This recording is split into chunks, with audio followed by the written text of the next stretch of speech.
two women who know a thing or two about being a working mom, Senator Debbie Stabenow, a Democrat from Michigan, and Congresswoman Ileana Rose-Lehtinen, a Republican from Florida. Thank you both so much. I wanted to talk to you about this study first. I have some other issues too, but what the Pew found out is that 25% of all families are led by a single mom. 44% of those have never been married. 60% black or Hispanic, 49% high school education or less, median income $17,400 a year. This is a group on the rise. And what I find fascinating about this is I'm not sure I think Congress is enacting laws that are in sync with what's going on in the country. Go ahead, Senator. Well, I agree.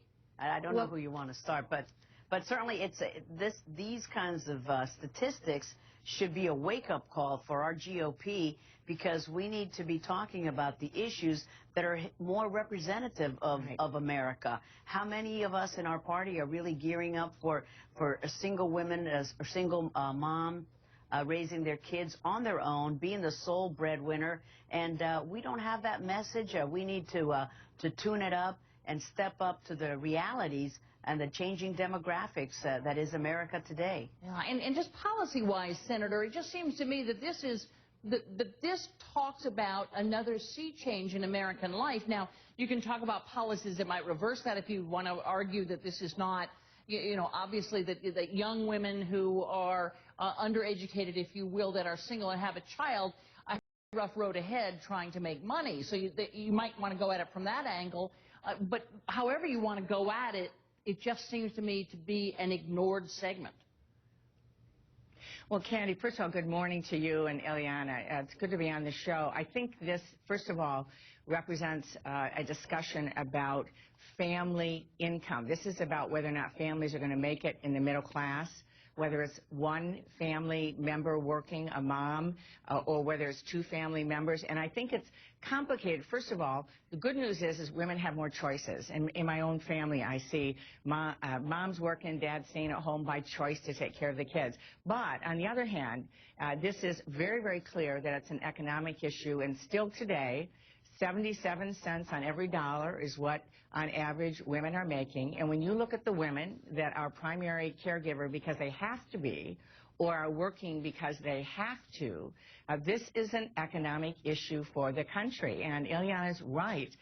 We are not focused on it. Certainly, the Republican Party is not. I'm pleased that the first thing our president did was sign back in 2009 the Lilly Ledbetter Act that deals with equal pay. But as we both know, we've got to go farther than that to guarantee that women are getting the value of their work in their paycheck, because somehow when you buy the loaf of bread or you go to the gas station, you're not getting a discount on what you buy.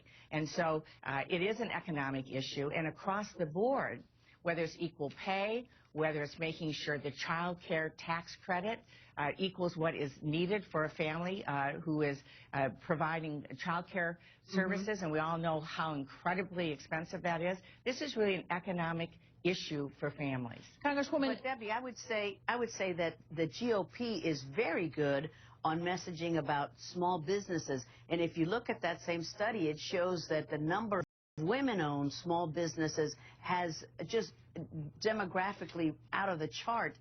There are so many more upstarts of new starts of women-owned business in this past decade than ever before. And the GOP has a very good message that can be tailored to women-owned businesses, because we're for lower taxes, less regulation, and I think that's the kind of demographic that we can seize on. Hey, Senator, let me switch this up on you, because there are a couple of other subjects I want to try to cover. When, right after Newtown and the massacres of all those children in Connecticut, the president gave a speech that really, one sentence sort of struck me when he said, access to mental health should be as easy as access to guns is right now. Congress, as we know, has been unable to pass a gun ban, but I want to move this along and ask you whether you think Congress can pass anything that expands access to mental health care, because we're very far from that promise.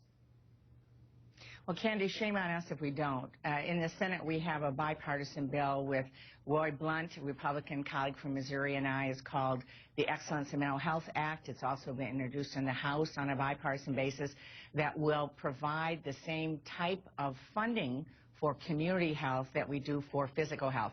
Tomorrow at the White House, the President's following through on a commitment he made to raise a focus and awareness. I'm pleased he's doing that. I'll be there tomorrow to focus on how we need to reduce the stigma, increase education, and in the end, provide services in the community. Too many folks, as your sheriff will tell you, are ending up in the jail when what they need is community mental health services and they aren't available.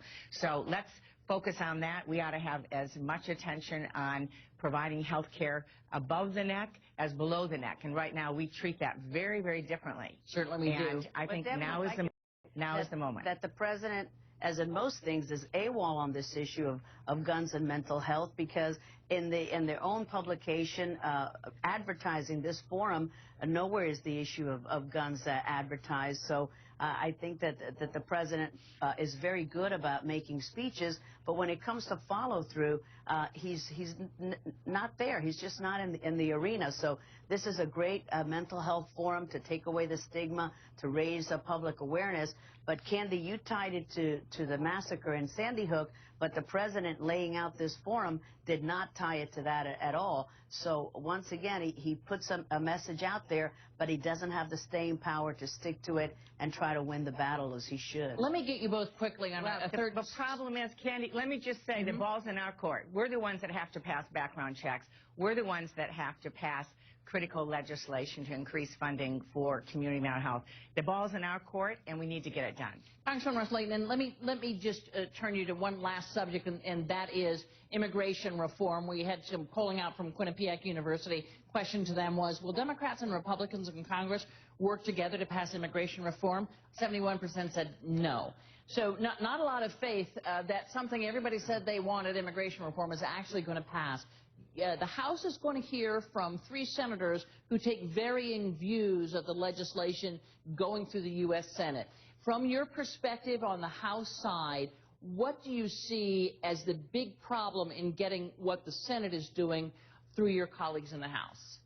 Well, that Senate bill is not going to move in the House. I think the Speaker has made it clear that we will have our own work product. He favors a piecemeal approach, maybe have the Dreamers bill, which affects young people, maybe have an E-Verify system, which impacts employers, making sure they don't hire folks who are undocumented. I don't know if we'll have comprehensive reform or we will have it piece by piece, but that Senate bill may not even pass the Senate itself.